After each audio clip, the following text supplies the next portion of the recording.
Καλησπέρα, είναι τέλη Ιουλίου και αυτό το διάστημα έχω χαλαρώσει λίγο με διάφορες μελισσοκομικές υποχρεώσεις και μη και έχω καταπιαστεί με άλλα πράγματα, κάτι κατασκευές μέσα στην αποθήκη, κάτι κυρωτίκτες και διάφορα άλλα. Μέσα αυτά τα διάφορα άλλα είναι και το σημάδεμα των βασιλισσών. Μόλις βρω έτσι λίγο ευκαιρία και είμαι λίγο χαλαρός, αρχίζω και σημαδεύω τις βασίλισσές μου και αυτό το κάνω κάθε χρόνο. Βέβαια δεν προλαβαίνω κάθε χρόνο να τις κάνω όλες, φέτος κάτι μου λέει ότι θα προλάβω όμως. Το σημάδεμα είναι κάτι το οποίο δεν έχω δει και δεν έχω ακούσει να το κάνει κάποιος που έχει πάρα πολλά μελίσια. Και βασικός παράγοντας είναι ο χρόνος. Είναι κάτι ιδιαίτερα χρονοβόρο εάν έχεις πολλά μελίσια, παρόλα αυτά έχει κάποια πλεονεκτήματα που για μένα αξίζει τον κόπο. Και όλο αυτό το χρόνο που θα χάσεις θα τον κερδίσεις εις πολλαπλούν αργότερα. Για κάποιο λόγο όμως, επαγγελματίες ή άτομα που έχουν μεγάλα κοπάδια δεν σημαδεύουν τις μάνες τους. Ίσως να δουλεύουν διαφορετικά από εμένα. Εμένα με έχει βολέψει πάρα πολύ και γι' αυτό το λόγο και συνεχίζω να το κάνω. Γιατί κάποιος να σημαδεύσει τη μάνα του. Γιατί κάποιοι μελισσοκομικοί χειρισμοί απαιτούν έβρεση μάνας. Και είναι πολύ πιο εύκολο, ακόμα και σε 20 μελίσι μεγάλο παραγωγικό, να βρεις μια σημαδεμένη μάνα. Τουλάχιστον είναι πολύ ευκολότερο από ότι να την ψάξεις να τη βρεις και να είναι αμαρκάριστη. Τέτοιοι χειρισμοί για παράδειγμα είναι αν θέλουμε να βάλουμε διάφραγμα. Πρέπει να βρεις τη μάνα, να την κατεβάσεις κάτω και να βάλεις μετά διάφραγμα. Εάν θέλεις να κόψεις από ένα μελίσι μια παραφιάδα. Οπότε πρέπει να βρεις τη μάνα, να είσαι σίγουρος ότι δεν θα την πάρεις μαζί σου και να κόψεις μετά μια παραφιάδα. Αν θέλεις να πάρεις γόνους και πληθυσμούς από παραφιάδες ή από μη παραγωγικά μελίσια για να ενισχύσεις παραγωγικά. Όλες αυτές οι περιπτώσεις σου κάνει τη ζωή πολύ πιο εύκολη το να έχει μάνα χρώμα πάνω της. Πέφτει κατευθείαν το μάτι πάνω της. Δεν χάνεις καθόλου χρόνο. Γι' αυτό λέω ότι ό,τι χρόνο χάνεις για να τη σημαδέψεις, το κερδίζεις αργότερα. Εκτός από τέτοιου είδους μελισσοκομικούς χειρισμούς, ένας άλλος λόγος που εγώ σημαδεύω τις μάνες είναι για να μπορέσω να αναγνωρίσω περιπτώσεις σμηνουργίας ή αντικατάστασης βασιλισσών. Εάν έχω τις βασίλισσές μου όλες μαρκαρισμένες και βρω ένα μελίσι το οποίο δεν έχει μαρκαρισμένη μάνα, σημαίνει ότι αυτή είναι καινούρια. Άρα έχει γίνει κάτι από αυτά τα δύο. Τώρα, εάν είναι νωρίς, εάν δηλαδή οι επιθεωρήσεις γίνονται ανατακτά χρονικά διαστήματα, λόγω εμπειρίας και μέσω του γόνου, των σταδίων του γόνου, θα μπορέσω να καταλάβω τι έχει γίνει χωρίς καν να χρειάζεται να βρω τη μάνα ή να δω αν έχει χρώμα ή όχι και τι χρώμα είναι. Αλλά εάν έχει περάσει πολύς καιρός και το μελίσι έχει επανέλθει στα φυσιολογικά, μοιάζει όπως όλα τα υπόλοιπα και δεν μπορώ να το ξεχωρίσω εκτός και αν βρω τη μάνα και καταλάβω εάν είναι νεαρή από την όψη της ή αν είναι παλιά. Αλλά και πάλι δεν είμαι σίγουρος. Οπότε με το χρώμα γίνεται πολύ πιο εύκολο κάτι τέτοιο. Και ένας τρίτος λόγος, ο οποίος είναι εξίσου σημαντικός, αν όχι σημαντικότερος, είναι γιατί με διευκολύνει πάρα πολύ στο να την δω στην πρώτη επιθεώρηση που θα κάνω. Όχι επιθεώρηση, έλεγχο μάλλον. Κάπου μέσα στο χειμώνα δηλαδή που κάνουμε τον πρώτο έλεγχο, τουλάχιστον εγώ περιμένω περίπου γύρω στις Αλκιονίδες μέρες γίνεται αυτό. Η θερμοκρασία που περιμένω εγώ για να ανοίξω είναι περίπου 15 βαθμοί και τότε ανοίγω για έναν πολύ γρήγορο έλεγχο για να δω πρώτον για τροφές και δεύτερον για μάνα. Οι τροφές δεν μας ενδιαφέρουν στην προκειμένη περίπτωση για τη μάνα. Είτε θα την ψάξω να τη βρω, που δεν το κάνω, δεν το θεωρώ σωστό γιατί χάνεις πολύ χρόνο και το μελίσι κρυώνει, γιατί είπαμε ότι μπορεί οι συνθήκες να είναι λίγο ευνοϊκές, αλλά δεν σημαίνει ότι είναι ιδανικές. Οπότε προσπαθώ το μελίσι να είναι ανοιχτό όσο το δυνατόν λιγότερο. Και το να ψάξω να βρω μία μάνα σημαίνει ότι θα μείνει ανοιχτό πολλή ώρα. Και ένα δεύτερο είναι με τη γένα. Να ψάξω για γένα.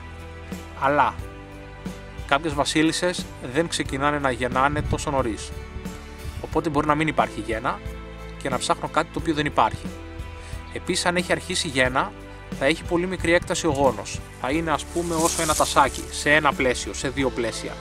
και επειδή έχει και κρύο και οι μέλισσες είναι μαζεμένες, ψευτοσφαιρωμένες, δεν παραμερίζουν εύκολα για να μπορέσει να δεις μες στα κελιά τι γίνεται. Οπότε πάλι δυσκολεύεσαι, πάλι χάνεις λίγο χρόνο. Με τις σημαδεμένες μάνες όμως δεν χάνεις χρόνο καθόλου. Σηκώνεις 1-2 πλαίσια τα κεντρικά, η μάνα 9 στις 10 θα βρίσκεται σε αυτά και το μάτι σου θα πέσει κατευθείαν πάνω της και θα κλείσει το μελίσι πάρα πολύ γρήγορα. Σε πάρα πολλές περιπτώσεις δεν προλαβαίνω καν να σηκώσω τελείως το πλαίσιο. Μόλις αρχίζω να το σηκώνω δηλαδή, την βλέπω και το κλείνω. Οπότε όλος ο έλεγχος διαρκεί όχι περισσότερο από 3 δευτερόλεπτα. Πάρα πολύ καλό για το μελίσι μια τέτοια εποχή που έξω έχει κρύο. Και κάτι το οποίο ξέχασα να αναφέρω τελευταίο είναι για την ηλικία της μάνας. Υπάρχουν διάφορα χρώματα που βάφουμε τις βασίλισσες όπως ξέρετε και ανάλογα με το χρώμα είναι και η χρονιά.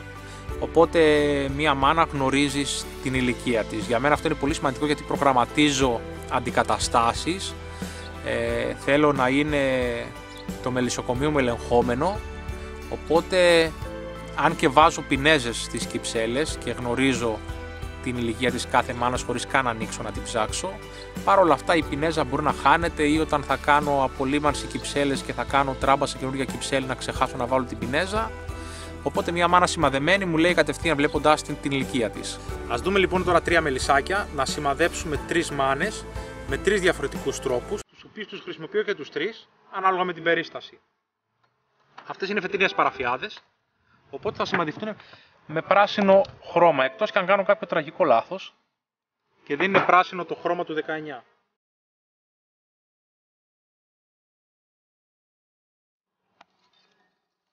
Να το φέρω και πιο κοντά. Λοιπόν, πρώτος τρόπος είναι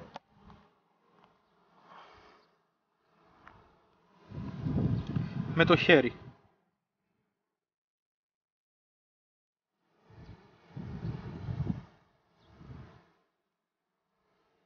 Απλά την πιάνουμε από το θώρακα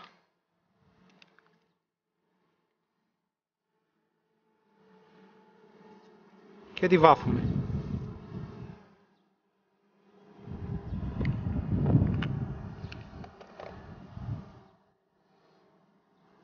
Αυτή τώρα μου έφυγε, ιδανικά την φυσάμε και λίγο, να στεγνώσει λίγο το χρώμα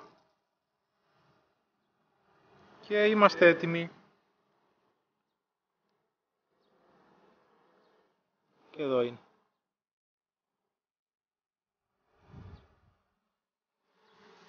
Να δούμε και εδώ έναν άλλον τρόπο.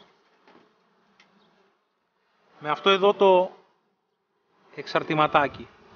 Δεν είναι τίποτα άλλο, ένα τελαράκι είναι με μία σίτα. Εγώ χρησιμοποίησα καλαμάκι, το οποίο δίπλωσα και έβαλα μία σίτα με λίγο σιλικόνη. Και το μόνο που κάνουμε είναι να βάλουμε απλά το τελαράκι πάνω της. Θα εγκλωβίσουμε και λίγες μέλες, δεν μας πειράζει. Το καλαμάκι είναι πολύ μαλακό και δεν πληγώνονται τα πλαίσια, γι' αυτό χρησιμοποίησα καλαμάκι και όχι ξύλο ή οτιδήποτε άλλο, για να μην πληγώνεται ο γόνος κυρίως. Και απλά τώρα όπως είναι, πιέζοντας λίγο με τα δύο τα δάχτυλα, την ακινητοποιούμε και βάφουμε.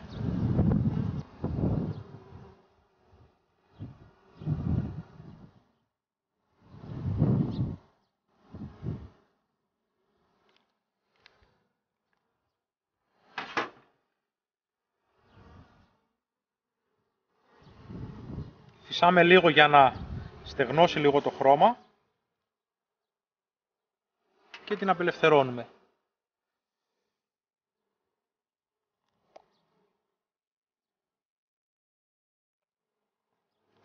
Και ένα τρίτο μελίσι για τον τρίτο και τελευταίο τρόπο.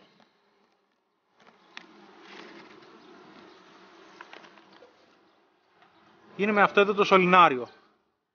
Κυκλοφορούν στο εμπόριο τέτοιου τύπου σωληνάρια. Εγώ το έκανα με μια σύριγγα 60. Έκοψα απλά το μπροστά το τμήμα. Εδώ στο έμβολο έβαλα και ένα αφρολέξ για να μην τραυματίζεται η μάνα. Και μπροστά μια σίτα. Οπότε την βάζω εδώ μέσα, την οδηγώ, την ακινητοποιώ στη σίτα και τη βάφω. Τώρα είτε την παίρνω με το χέρι και τη βάζω μέσα στο σωληνάριο, είτε απλά την καπακώνω με αυτό και περιμένω κάποια στιγμή να αρχίσει να ανεβαίνει.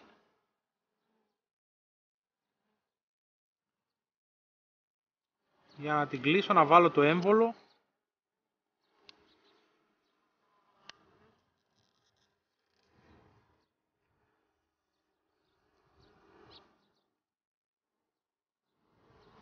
Και πιέζοντας ελάχιστα χωρίς να την τραυματίσω,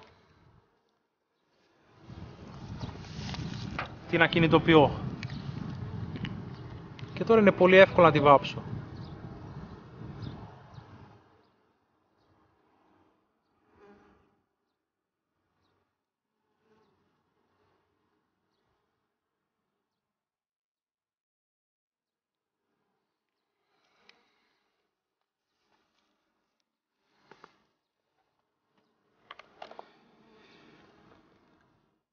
Και τώρα αυτό συνήθως απλά το αφήνω στην άκρη, στα πόδια μου, μέχρι να δω 1-2 πλαίσια ακόμα να κάνω έλεγχο το μελίσι και έχει προλάβει να στεγνώσει. Τώρα, σε αυτή την περίπτωση, θα τη φυσήξουμε λίγο. Την αφήνουμε στο ίδιο πλαίσιο όπου την πήραμε.